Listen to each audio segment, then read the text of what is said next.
Hi guys, welcome to Raising Sanders.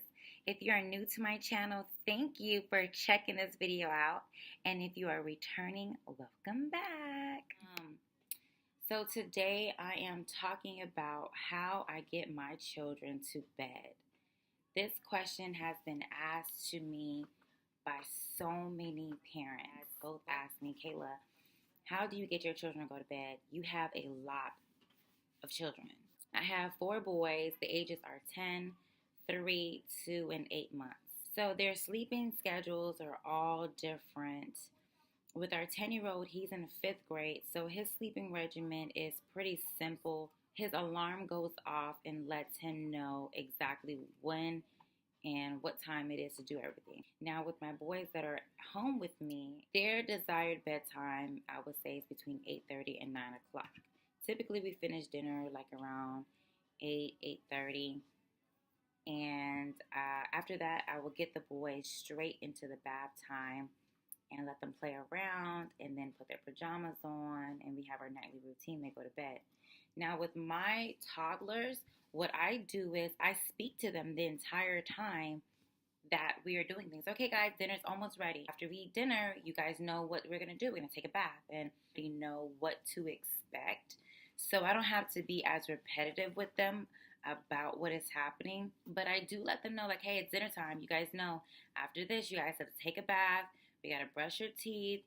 And you guys got to put on your pajamas. We're going to bed. What we like to do before they go to bed, after they put on their pajamas, is pray. And our boys are so used to this particular routine that they ask, hey, can we pray? Are we going to pray tonight? Hey, we didn't pray. And sometimes mommy and daddy are like on the go and we're just like, oh, okay, yeah, we forgot to do that. So we'll stop. It will literally stop us in our tracks like, because if your child asks you to pray, you're going to tell them no?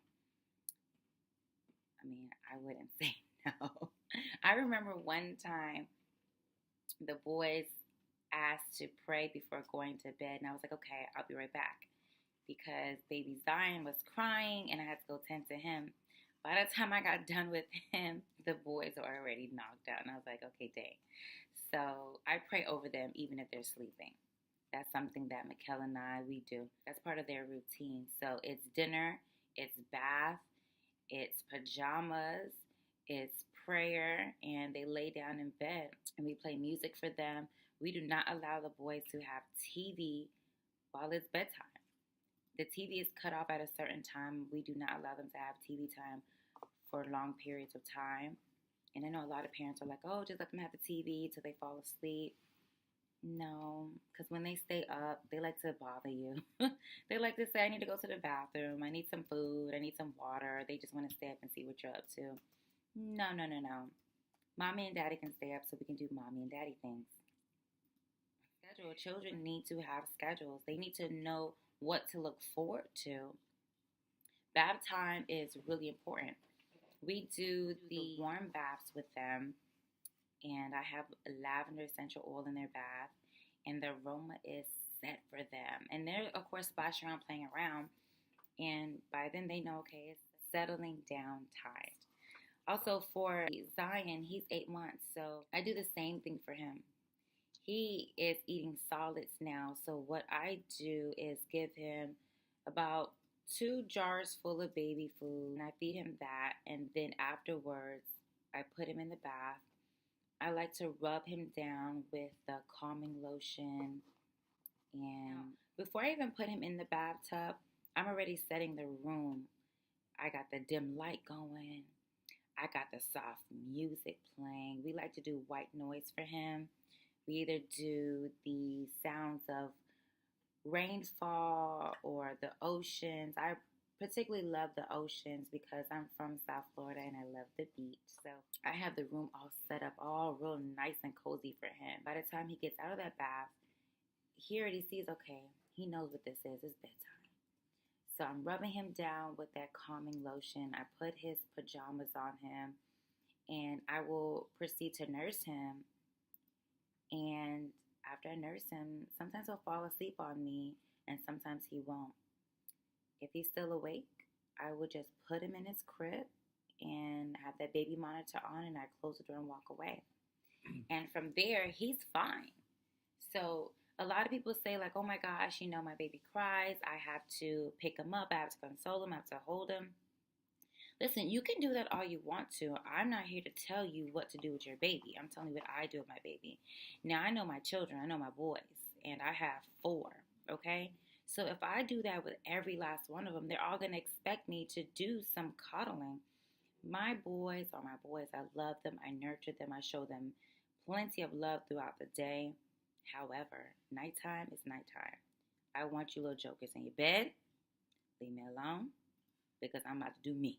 You do you in your dreams, okay? Okay. So that's just what I do. So now that I'm a mother myself, I realize that this is very important. I feed the baby, make sure the baby's clean. There's nothing major going on with them. I do not let my baby cry for long periods of time. I have the monitor on. Actually, the monitor is on right next to me. So I could see him and I could hear him to make sure he's okay.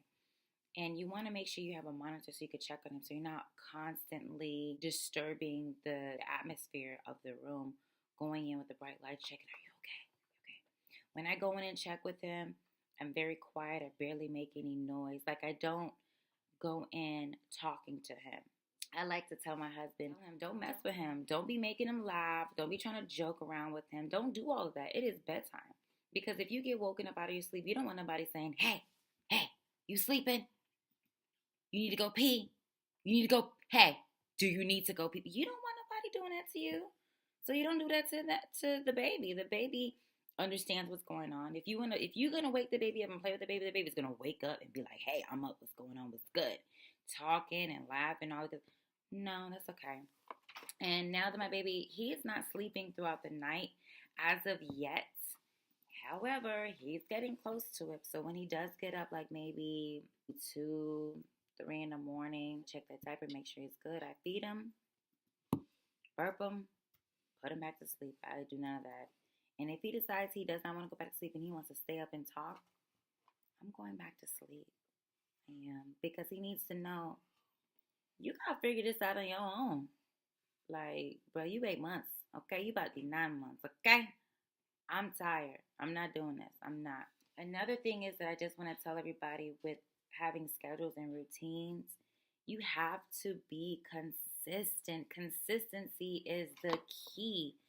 Listen, children will see through your weakness. They will see through your BS. They will see through your broken promises, your empty threats. And you have got to be firm on these things. And my baby is so adorable.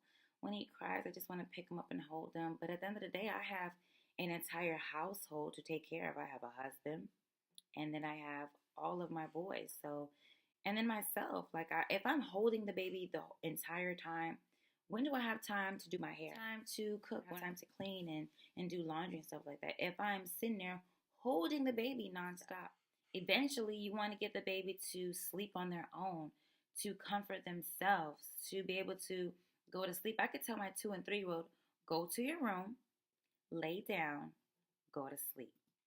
Why? Because we've been consistent with their schedule and their routine. Now, of course, once they get a little bit older, 1 and 2, there is some pushback, okay? And you got to expect that. But again, don't get frustrated. They're going to push your buttons. They want to see how far they can push that envelope. But you let them know. You push me, I'm going to push you back. You don't want to go to sleep? That's okay with me. But you're going to go to your bed and you're going to stay in there and you're going to be quiet. For my toddlers, as well as my 10-year-old, we do have music playing for the boys. We keep the music in the room for them so they can go to sleep too, and it also provides a little nightlight for them. If I see that the boys have fallen asleep prior to the TV shutting off, we will go in there and just shut the TV off. What am I talking about here?